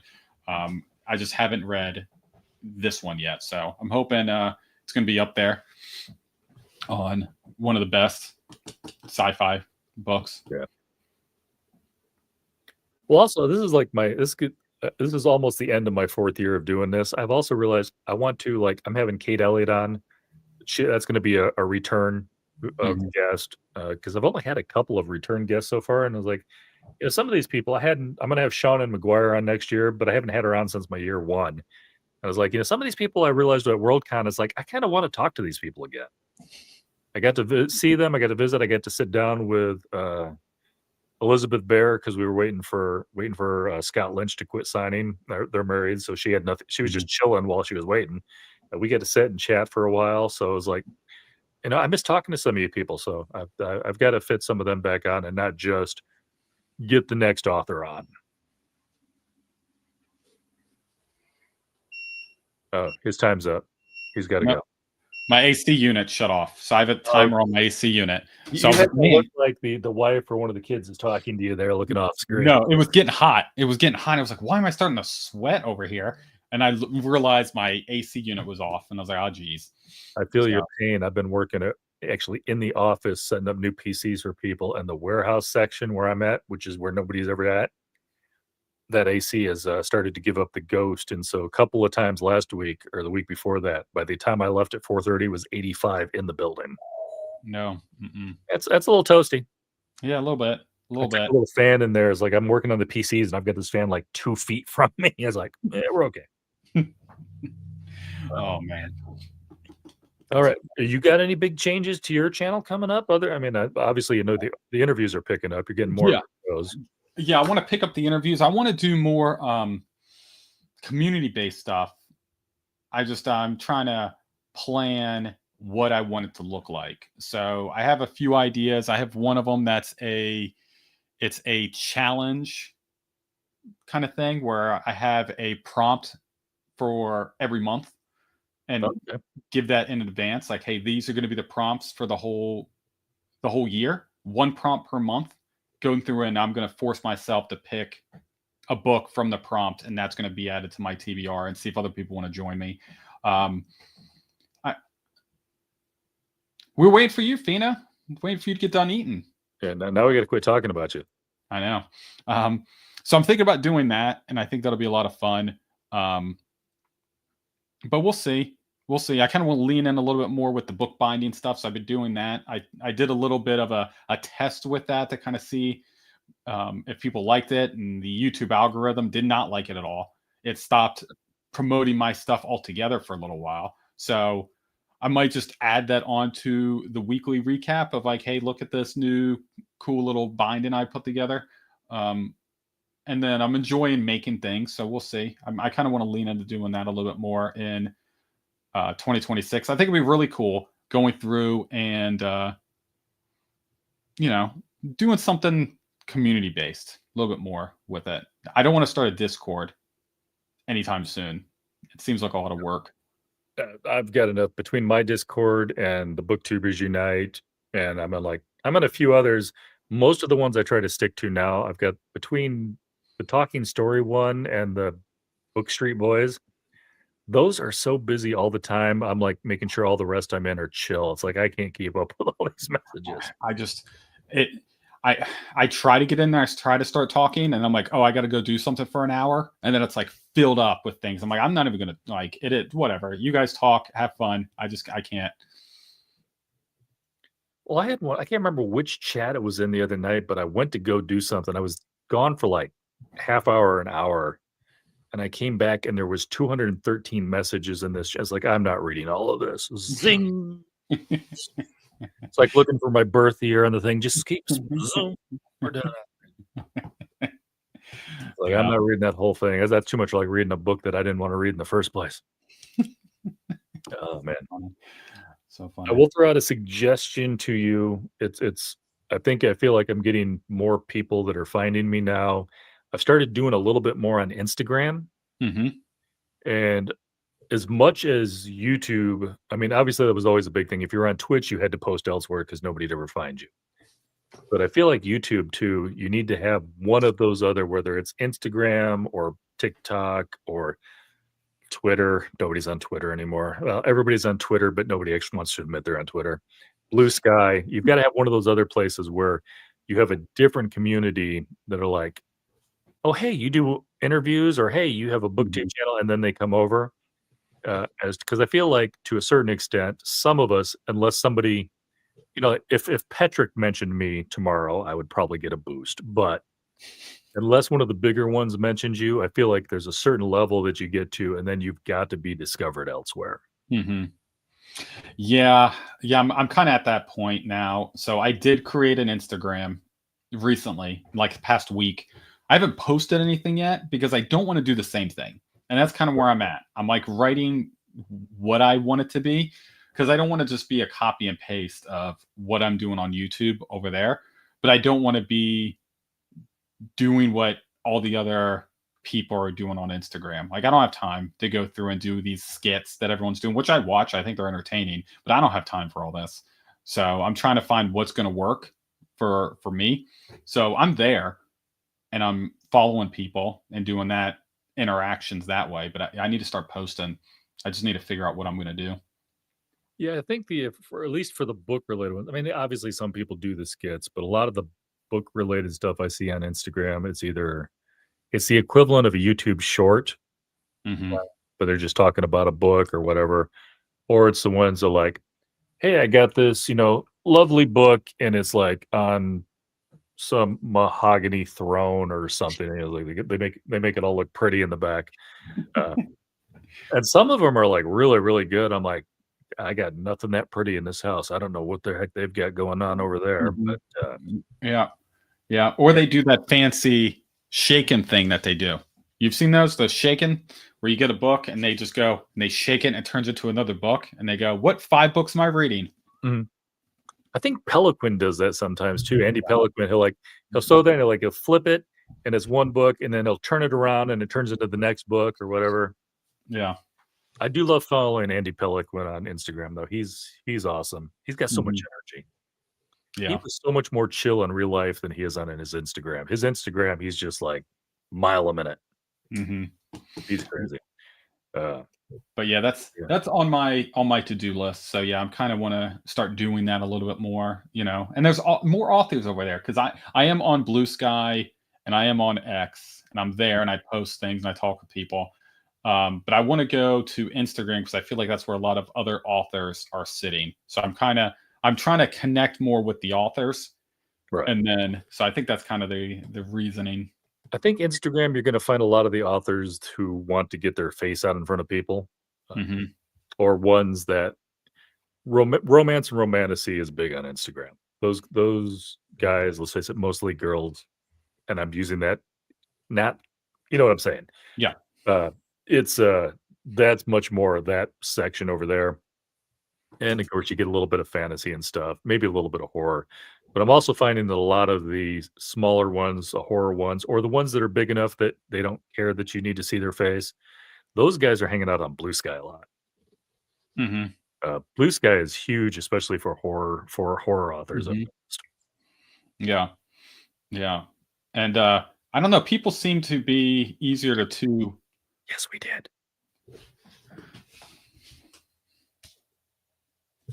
that's what I'm reading right now. Um, but Blue Sky, I feel like people respond like these Mhm. bigger people actually responding to me on, which I think is crazy. Because I had Adrian Jakowski respond to me on Blue Sky, and I was like, I can't believe I can screenshot this and be happy for the rest of the week, you know. So it was cool. They It's also just added messaging. When Blue Sky first came out, there was no messaging people back and forth. You had to post and respond to Mhm. posts, so that's new. Uh, I'm also noticed, but Instagram, I've noticed there's a lot more people that are returning messages. Some of the big names obviously are blocked because they don't want you sliding into their DMs. We know guys are jerks. Let's all face it. Uh, but then every once in a while, I'll get one. I'll like mention something. And it's like they're like, "Oh yeah, I'd love to be on there." It's like I didn't think this person would even talk to me, and they're like, "Yeah, I'll do that video with you." I'm like, "Okay, cool." awesome. Yeah, I'm excited about getting into it again. Just got to figure out what I'm gonna do. I have some ideas, and we'll see if it clicks with people. If not, I'll switch gears. Yeah, So should be fun. Should be fun stuff. It's all been a blast. I've been having too much fun with the YouTube, even X, even X. You know, there's been some crazy people on X. There's some crazy people that I've seen interactions with, and people get very feisty very quickly. I've noticed over yeah. there, like just over just and you know just let things go. It doesn't matter if someone has a weird Yeah, me or opinion. Blue Just Sky, say, you're not as okay, have a great day. But no, people are get very like, oh no, I got to defend my honor over here on X. And it's just like, you know, it's entertaining. It's entertaining to don't watch give me your sometimes. cross streets, but do you have a bookstore next to you or close to you somewhere? Yes, I have one down the street. Do they do a lot of author events? No, mm-mm. No, Okay. no, unfortunately not. There is one author that that lives in my town, and I've spoken with him once, but he does not like doing interviews.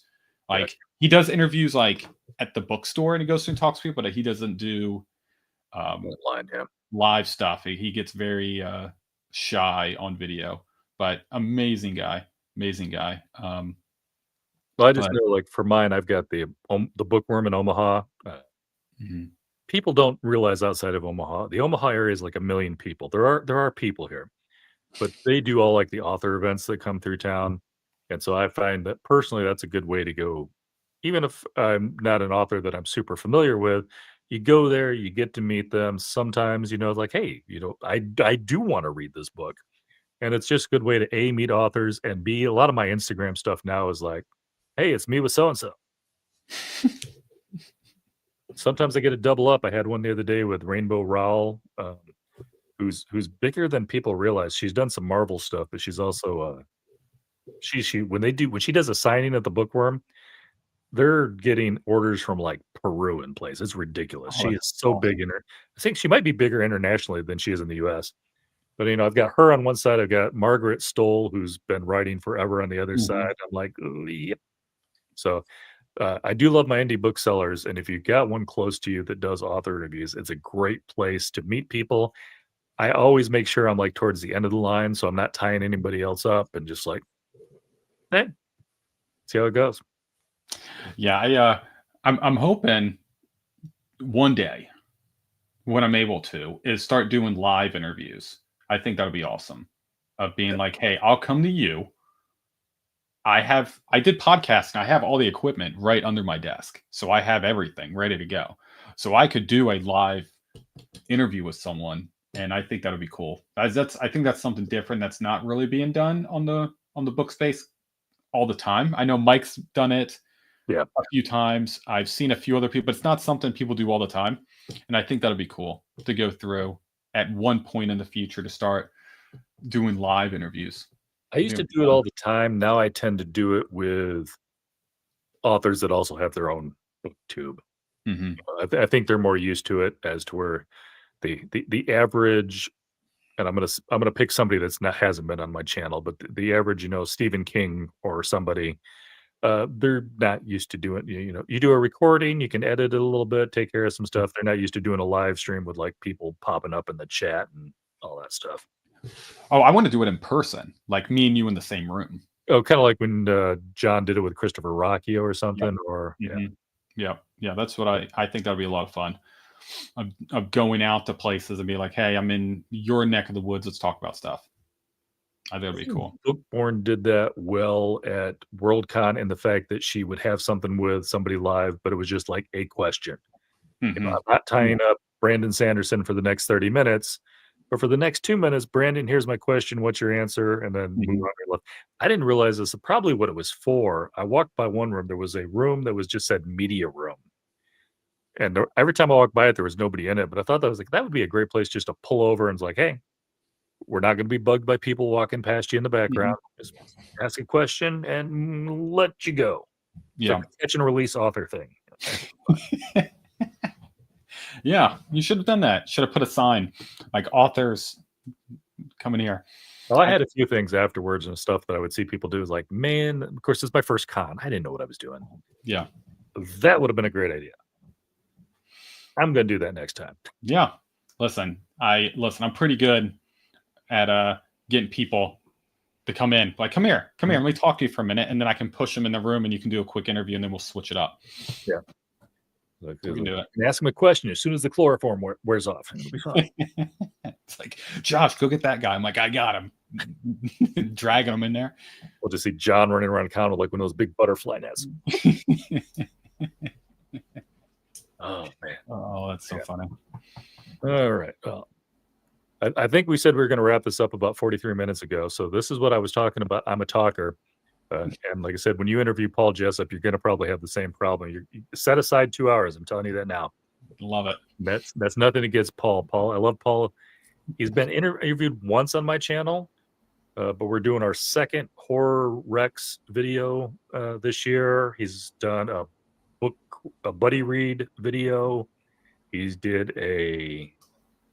did a horror reads video, which is something that happens on Blue Sky. We did a live version of, and every time it's been 90 to 120 minutes. We just can't shut up quickly. That's all there is to it. So just I'm letting you know to let the wife know now. It's like I'm interviewing Paul Jessup. If worse comes to worse, just slide me a pizza under the door. I'll be okay. No, I'm in the backyard, so I got to go through the darkness to get back to the house. I'm like, just keep the lights on for me, because right now I'm looking and she turned off all the lights, so I'm going to be sitting outside with my flashlight, having to walk through the backyard to get back in the house. Yeah, is that your warning? It's like you've been out there too long. Now you're on your own. Yep. Yep. Sometimes she locks me out by accident, and I'm like having to call her, and I'm sitting there just like, can you let me in? So I do live here. I just want to yeah, remind you. I guess I could put a bed out here and just sleep out here. She cracks me up. She's a mess. She's so funny. She jumps on occasionally and jumps onto my lives every once in a while, or leaves a comment because I go through and I'm like, oh, I bought all these books. She goes, mm-hmm.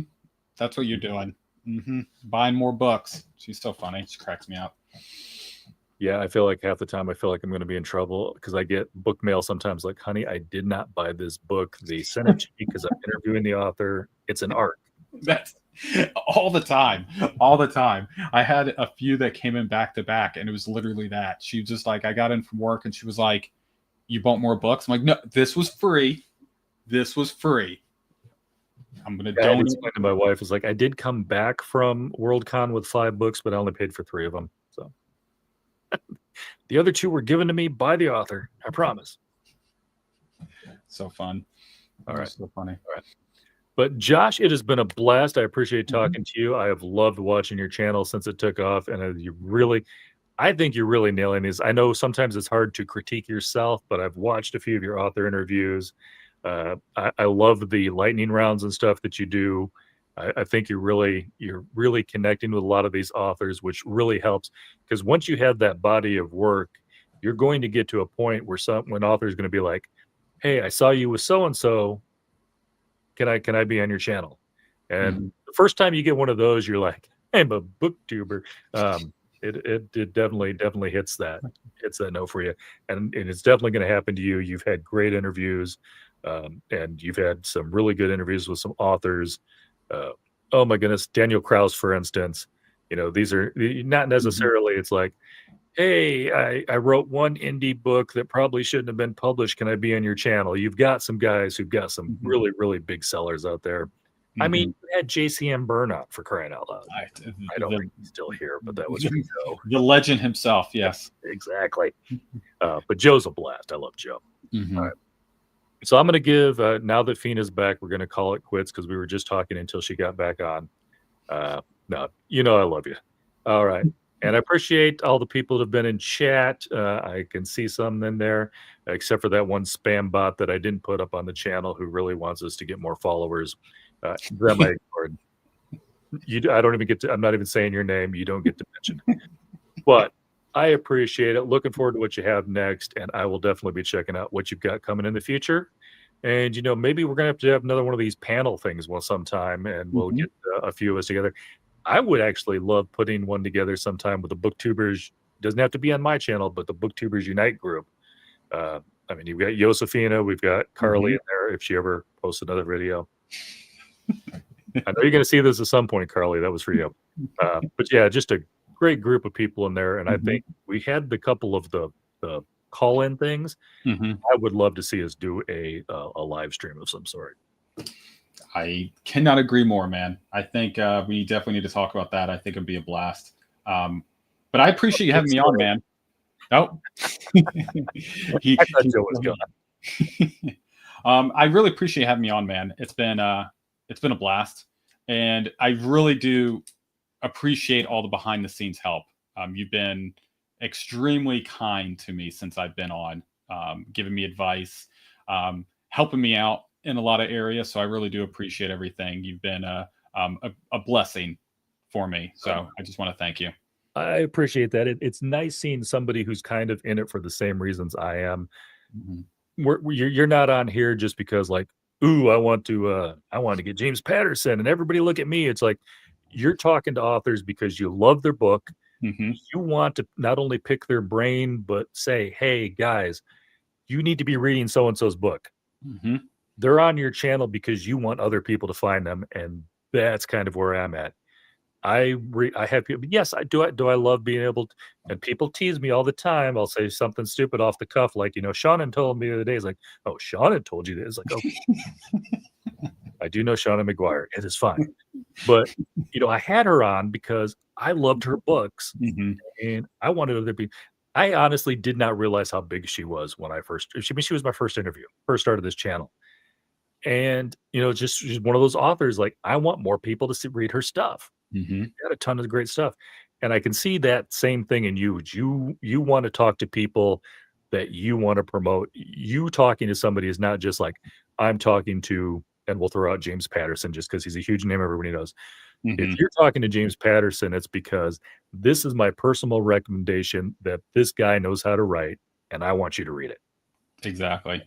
Exactly. I And I appreciate get the same that. thing with Fina and a couple of the Mhm. others, and that's why I love the Booktubers Unite, even though I've got my own Discord that nobody ever watches. I hang out in there because I love you guys. That's all I'm saying. Mhm. It's fantastic. I love it. It's Right. it's very chilled in there. It's very chill, and I like it. It is. I like it because I don't feel like And I'm. everybody's just helping each other out. If somebody's got a Mhm. question, it's like, "This is my answer," or, if I don't know the answer, let me see if I can find out for you. So, Right. it's super cool. Anybody Mhm. who's watching, if you're not in the Booktubers Unite, yes, it's basically a Booktubers channel, but we will let the rest of you join. It is allowed. I just don't have a link for it because it's not my Discord, so I don't know what it is off the top of my head, so Yeah, who shoot me a left in message if you're. charge? Ted left that one, and I don't even know who's in charge anymore. We just kinda took it over. Yeah, Ted. I Ted. don't know who the admin is. I don't know who we pass it to, but I know I have some admin access because Oh, I just sent it to Mark. So if anyone's interested, shoot me a message and I'll send it to you. yeah. I, I It's a I great guess group. I guess I should probably start promoting it here and there. Of like send a link if you're interested to join, but I don't want to be the admin. I'm fine with helping out here and there, but I don't want to be the guy managing any Discord. That does It's like, not. yeah, I don't wanna mod anything. It's like, I've got too much on my plate already. Right. I'm a little I bit don't like overbooked. modding my own channel. Alright. Well, thank your wife for letting you stay up so late, I will. and then, tell her I made fun of her for making you have to traverse the darkness to get back to her. Yeah, I will do. Will do. Yeah. But I appreciate it again, man. This was so much Tina fun. thinks it's you 2. You 2 are the admin, Oh, so apparently it's awesome. singular. Awesome. So Fina's number one, I'm number two. So there we go. Sounds good. Appreciate everybody in the chat, and we will catch you later. Bye.